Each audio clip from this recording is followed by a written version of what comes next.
Since the beginning of our experience with smoking, public opinion has been split into two opposing camps. A custom loathsome to the eye, hateful to the nose, harmful to the brain, dangerous to the lungs, and in the black stinking fume thereof, nearest resembling the horrible Stygian smoke of the pit that is bottomless. When moderately used, there's not in all the world a medicine comparable to tobacco. All of tobacco is wholesome.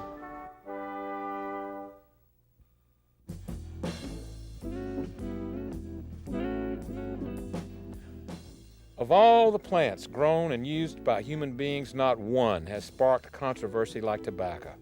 You can't eat it, you can't wear it, yet tobacco has changed the world as much as either corn or cotton. In fact, without tobacco, perhaps the United States might never have existed at all.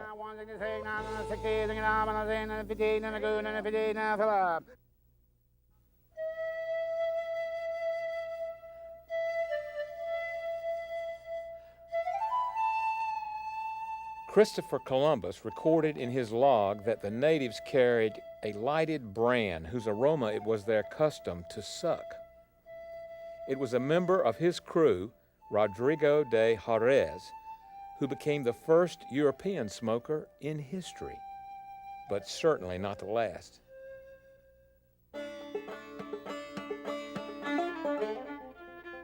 Tobacco from very early on was central to the economy of the South and indeed of the middle colonies. Tobacco played such a central role that it was a medium of exchange, like a form of currency. I say, if you can't send money, send tobacco.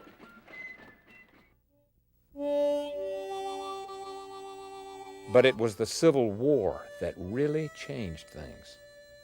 All these soldiers milling around at Durham Station, Sherman's army, they discovered that this very pleasant bright leaf tobacco, which they used for smoking tobacco mostly, pipes, and chewing tobacco.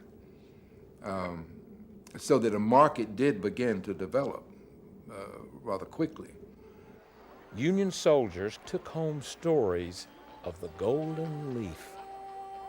Those stories were the first form of tobacco advertising, and they would change forever our state, our nation, and a country farmer named Washington Duke.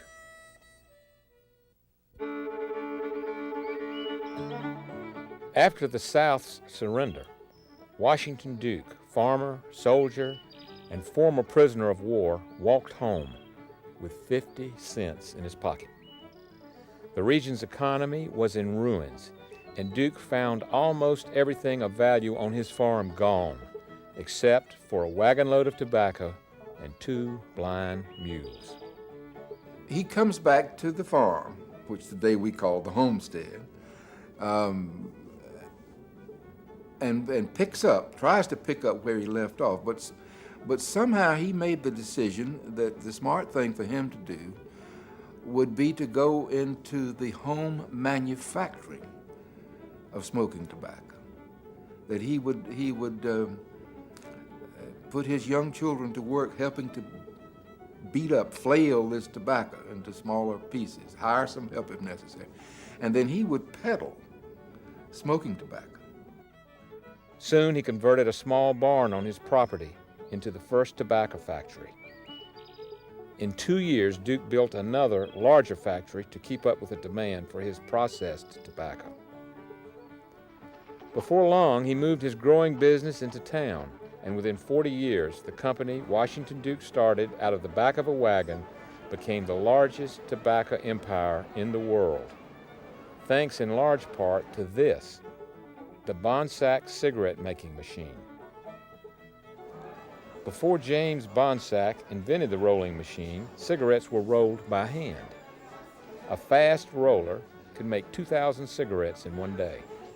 Bonsack's machine could roll 120,000 a day, or as many as 60 of the best workers.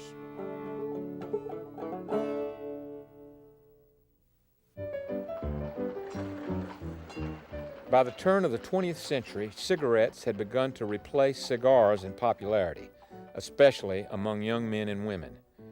This rise in smoking concerned some people so much that cigarettes were declared illegal in 14 states. But smoking would not be stopped. The cigarette revolution had begun, and the Duke family was right in the center of everything. The gamble that the Dukes took on machine-made cigarettes was the secret of the phenomenal rise then of Washington Duke Sons and Company. And the best evidence seems to be that it was this youngest son of Washington Dukes, whom the family called Buck. And now that he's so dead, we all call him Buck. But people didn't do that in his lifetime, let me assure you. But it was Buck Duke who persuaded his father and his older brother Ben and their partner George Watts that they should gamble on this Bonsack machine. By 1889, Washington Duke's son, James Buchanan Duke, was the head of the American Tobacco Company, the largest tobacco company in the world. The tobacco industry needed power, water, and cotton sacks. This led the Dukes and other families to build roads, power plants, and textile mills. Prosperity and much of the South's economy came roaring back, thanks largely to the success of locally grown tobacco.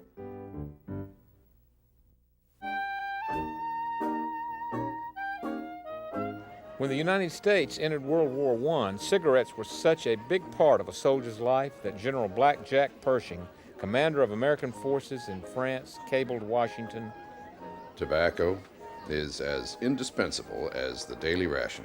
We must have thousands of tons of it without delay."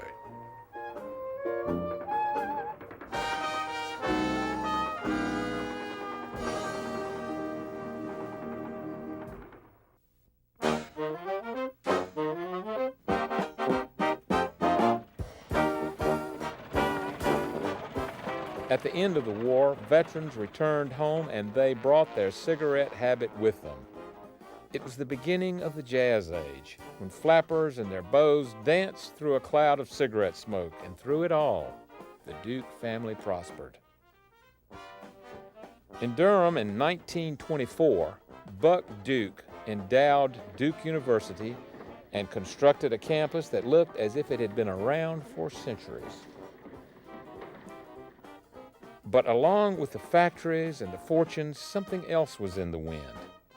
Another industry was making money on little more than smoke and a smile.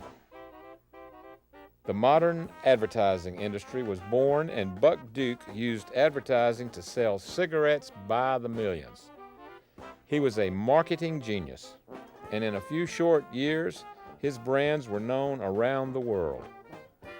Buck Duke was probably the first practitioner of what we know today as branding, where instead of going into a tobacco shop and asking for a pack of cigarettes, you actually go in and ask for a Lucky Strike. This was really brought about by the amount of money he spent in his advertising, much more than any of his competitors had spent before him, and he really cornered the market. One of the more interesting things that he did in advertising is he used cards in the cigarette packs to actually stiffen the packs. But on the cards he had printed collectible pictures of actresses and acrobats, any women that he could put in rather revealing costumes. And he kept this up, and millions of Americans collected these cards. And he kept this up until his father, Washington Duke, sent him a letter, and he had gotten a letter himself from a minister asking that maybe the Dukes would refrain from using lascivious pictures, is how he called them, how he referred to them, lascivious pictures of young ladies. So after that, Buck Duke started using pictures of baseball players, other athletes, and that's what became baseball cards that we know today. Still, not every American was sold on the benefits of smoking. The cigarette has a violent action in the nerve centers, producing degeneration of the brain. This degeneration is permanent and uncontrollable. Giving up smoking is easy. I've personally done it 100 times. But as tobacco changed the world, it practically defined life in North Carolina.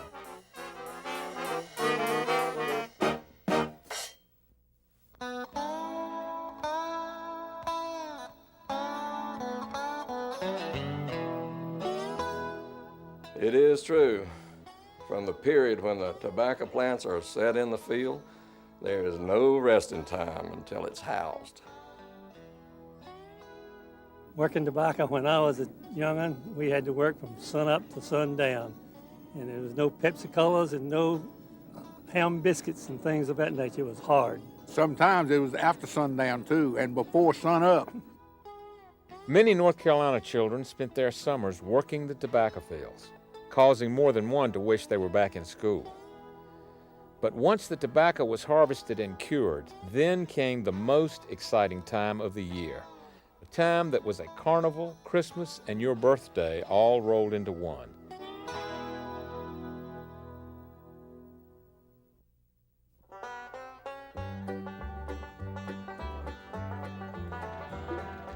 For towns like Durham, the entire economy was dependent on tobacco, and the market was the high point of the year. It meant payday, shopping, and shows. What a time it was. The highlight of the market was the auction, when farmers would sell their tobacco to the big cigarette companies. It was just a busy, busy time, and it was an exciting time, and you looked forward to coming to work every day. And we rang the Liberty Bell before our sales started, and we'd go at it. And you'd sell probably 500 tiles an hour moving along. It was a fast-paced operation. There's nothing else in the auction world akin to selling tobacco. It turned loose a lot of money in Durham, North Carolina. From 6 in the morning till 10, 11 o'clock at night, you were busy, working every day. And it was hot and dusty, and it's a wonder many of us survived, but a few did. And wherever people and money came together, the entertainers followed. In Durham, musicians like Blind Boy Fuller, Gary Davis, and Sonny Terry played for the crowds gathered outside the warehouses. This music was variously known as East Coast ragtime or Piedmont blues, as distinct from the Delta blues in Mississippi or Chicago blues. And it's a ragtime piano-influenced guitar style that became popular around the turn of the century when Joplin rags were starting to hit across the country, changing dance styles and rhythmic styles. Durham was the last southern home for Sonny Terry and Brownie McGhee and Reverend Gary Davis, who all went to New York City in 1942. And as such, it was the last great bastion of Piedmont blues.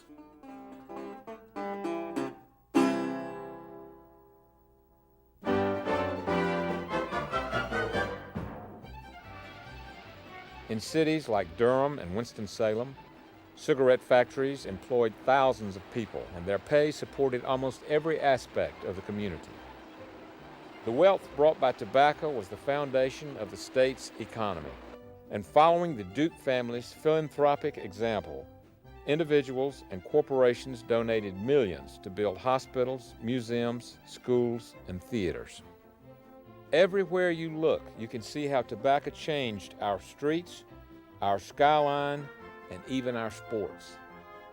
Tobacco made some families wealthy beyond imagination, helped educate generations of young people, and transformed Durham into the Bull City, named for an early brand, Bull Durham.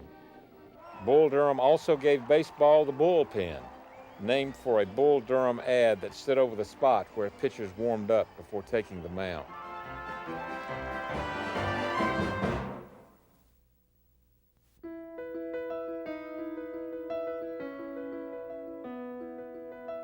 But nothing ever stays the same.